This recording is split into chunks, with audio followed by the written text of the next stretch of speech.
मेरे प्यारे बच्चों, आप सभी का स्वागत है मेरे YouTube चैनल बाईएस केमिस्ट्री मैजिक में।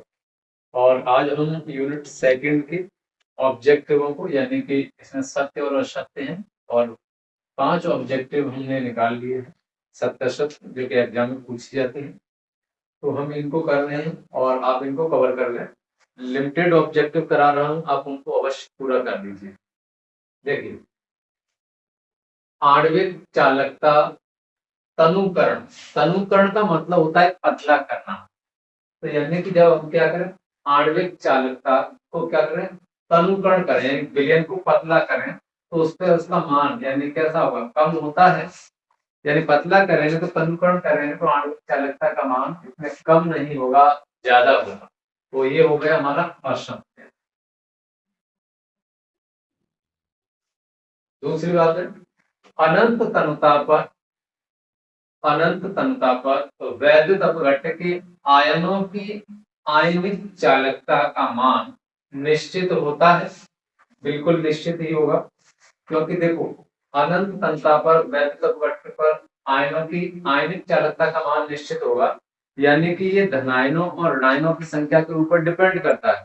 ये कोलराउस के लॉ में आपको बताया गया है। तो ये बात बिल्कुल सत्य है। कोलराउस का नियम मैंने आपको बताया था, ये वाला, अनंत अंतर पर आणविक चालकता बराबर अनंत अंतर पर धनायन और अनंत अंतर पर ऋणायनों की चालकताओं के योग के बराबर होगा। तो देखो, यही तो कह रहा है, अनंत अंतर पर वैद्युत अपघट्य, यानी यहाँ पर आप कोई सा भी वैद्युत अपघट्य ले सकते हैं। जैसे फॉर एग्जाम्पल यहाँ पर हमने ले लिया NaCl, तो जैसे सोडियम पर प्लस का चार्ज, क्लोरीन पर माइनस का। तो ये क्या कह रहा है, वैद्युत अपघट्य के आयनों की, देखो ये रहा धन आयन, ये रहा ऋण आयन, तो आयनों की आयनिक चालकता का मान कैसा होगा, निश्चित होगा, क्योंकि जितने इसमें से आयन बनेंगे उसके कैसा होगा, बराबर होगा। तो ये बात भी कैसा है, ठीक है। ताप वृद्धि करने पर विद्युत वाहक बल का मान अधिक नहीं होगा, कम होगा। तो ये असत्य हो गया।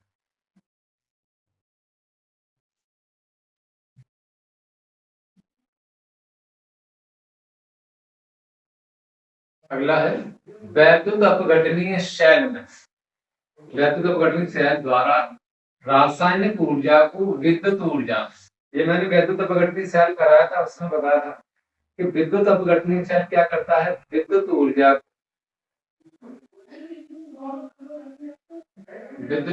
को रासायनिक ऊर्जा में बदलता है। यानी क्या करता है, विद्युत अपघटन से विद्युत ऊर्जा को रासायनिक ऊर्जा में बदलता है। इसमें क्या कह रहा है, उल्टा। इसमें कह रहा है कि रासायनिक ऊर्जा को विद्युत ऊर्जा में परिवर्तित किया जाता है, उसको हम विद्युत अपघटनीय शैल नहीं कहते हैं। तो ये विद्युत अपघटनीय शैल सही। तो यानी कि इस वाले सेल को तो हम विद्युत रासायनिक सेल, यानी विद्युत रासायनिक सेल बोलेंगे इसको। इसमें क्या कह रहा है, विद्युत अपघटनीय सेल। तो ये तो फिर भी असत्य हो गए। अगर इसी क्वेश्चन को घुमा के यहाँ पर नाम चेंज कर देता कि विद्युत रासायनिक सेल क्या करता है, रासायनिक ऊर्जा को विद्युत ऊर्जा में परिवर्तित करता है, तो फिर ये आंसर सही होता। अब क्वेश्चन दो तरह से पूछा जा सकता है। ये क्या कह रहा है, विद्युत अपघटनीय सेल, और विद्युत अपघटनीय सेल विद्युत ऊर्जा को किसमें बदलता है, क्या, रासायनिक ऊर्जा में। यानी कि विद्युत ऊर्जा को रासायनिक ऊर्जा में बदलने वाले सेल को हम बोलते हैं वैद्युत अपघटनीय सेल। तो ये वाला हमारा क्वेश्चन है, तो ये असत्य है, क्योंकि इसमें उल्टा पूछा है। ऐसे क्या कि रासायनिक ऊर्जा को विद्युत ऊर्जा में बदल रहा है, तो ये तो है ही नहीं। अगला है, विद्युत अपघटनीय क्रिया में विद्युत अपघट्य के आयन को पृथक किया जा सकता है। बिल्कुल कर सकते हैं।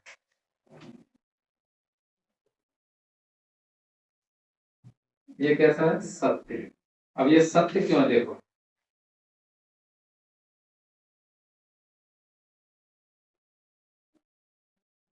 इसमें कोई जैसे वैद्युत अपघट्य है, अब हम इसमें करंट को पास आउट करें, इसमें हम करंट को भेजें, करंट जैसे हम इसमें भेजते हैं, तो करंट भेजने पर क्या होगा कि इसमें ये जो हमारे पास वैद्युत अपघट्य है, ये अलग अलग हो जाता है, आयनों में टूट जाता है। और कोई भी वैद्युत अपघट्य यानी करंट भेजने पर जो अलग अलग आयनों में टूट जाता है, उसको हम बोलते हैं वैद्युत अपघट्य। इसमें क्या करता है, यानी कि ये क्या कह रहा है, वैद्युत अपघटनीय क्रिया। वैद्युत अपघटनीय क्रिया का मतलब होता है कि जो वैद्युत अपघट्य भरा हुआ है वो विद्युत भेजने पर धन आयन और ऋण आयन में टूट जाता है, उस क्रिया को बोलते हैं वैद्युत अपघटनीय क्रिया। वैद्युत अपघटनीय क्रिया में वैद्युत अपघट्य के आयन, देखो इस ये कैसे टूट जाएगा, धन आयन में और ऋण आयन, आयन में आयन पृथक हो जाते हैं। तो ये बात कैसे सत्य है। तो उम्मीद है कि ये ऑब्जेक्टिव लिमिटेड ऑब्जेक्टिव करवाई है, इनको आप नोट कर लीजिए, मैं साइड हो जाता हूँ, आप इसका स्क्रीनशॉट ले लीजिए और इन ऑब्जेक्टिव को कंप्लीट कर लीजिए। Thank you for watching.